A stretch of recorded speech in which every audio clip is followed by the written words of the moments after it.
Update India TV, हर खबर सच्चाई क्यों। चिचवाड ग्रामपंचायत चौकात थांबलेल्या बसने अचानक घेतला पेट। कोल्हापूर महानगरपालिकाची सिटी के बसने चिचवाड ग्रामपंचायत चौकात अचानक पेट घेतल्याने चिचवाड गावचे पोलीस पाटील यांनी धाव घेऊन बस आग लागल्याचे पाहून त्यांनी अग्निशमन दलाला फोन केला।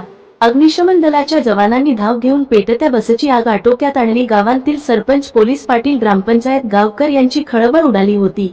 केएमटी बसचे चालक, कडेकटर, प्रवासी सुखरूप आहेत, यात कोणतीही जीवितहानी झाली नाही।